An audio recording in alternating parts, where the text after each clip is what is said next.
Join us as we take you through the in-depth process of how an iconic GLA unit is created.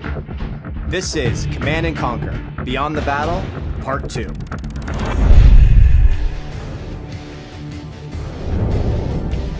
So it's really fun to work in the Generals universe. We look back at where the original game was and some of the fun unit ideas they came up with, and we think, like, how would the GLA have modified this bomb truck idea? We wanted to basically take some classic Generals 1 units, upgrade them a little, give them a little more oomph. So the GLA nuke truck in Command & Conquer is a combination of two vehicles from the original Generals, GLA bomb truck and the GLA nuke convoy. So it was a real fun one to reimagine in Command & Conquer. Everyone touches a different component, and they add personality, and they develop the character of the unit as they go along. So a unit begins with the design team, where we're sitting in a room coming up with units for a specific faction. So we'll write up a basic brief for it. It is a nuke truck. It is a truck with a nuclear weapon that self-destructs. We will prototype the unit with gray boxes, repurposed art, whatever, just to see if the concept actually works within our game engine and our gameplay.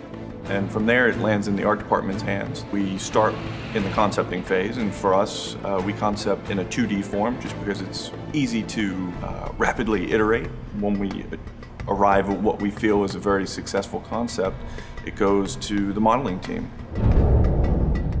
One thing we want to make that truck, make the original player remember, recall the memory, hey, that's a GLA new truck I played 10 years ago. Basically want to, maintain the basic shape of the original General one, and we kind of like spice it up, to make it more sexy and make it more modernized. You may get this wonderful design, this wonderful model from the modeling team, and in your mind, automatically you see it in your mind how it's gonna behave inside the game. Again, we had this initial conversation with design. We tried to understand what was the scope of the unit, what it could do on the battlefield, and then we came up with an animation list.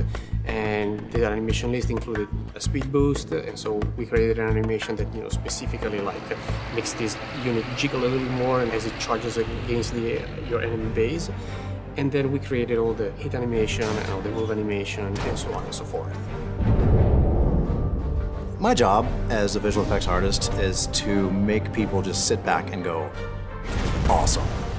I get with my art director and figure out what exactly we're gonna do. There's some more back and forth between us and design. Then I start. This is a nasty stolen nuclear technology that they don't really know quite how to operate, but they do know barely how to operate. They know how to get it running, how to make it dangerous. So in addition to the normal sort of classic nuclear mushroom cloud, there's got to be some slop in there as well. Some dirty radiation, some nastiness thrown up. Yeah, for a unit, we normally get some of the concept art early on, and we start creating some basic ideas of okay, this is going to be a bigger unit, so we need to get some bigger explosions. For the nuke truck, we did not explode a nuke, unfortunately. The world probably thanks us for that. But yeah, we did find some cool explosions that have been recorded and mixed and processed those in a certain way that when it explodes, it feels good. A few months later, the art assets come back. They're all rigged and animated and fully textured and beautiful. And then we plug those into the game and we're able to play with them right away. The nuke truck in particular is one of our high-end units. So balancing its cost is interesting because you only get to use it once, but at the same time, it's so tremendously powerful that it can't be a cheap thing. I mean, it's a nuclear bomb strapped on the back of a dump truck, so we have to price it accordingly, and then we have to make sure that the technology investment is sufficient to reflect how good it is in the game. So my personal favorite strategy for the nuke truck is to use it in a kind of a flanking move, where you'll advance on your opponent's base from one angle while secretly gathering a good collection of nuke trucks at a different angle. And while you're distracting them with with your main attack, sneak in the nuke trucks from the side and just annihilate whatever flank you attack. So one of the key strategies I use the nuke truck for is when I scout out an expansion. I know 2 or 3 of them can take out the entire expansion.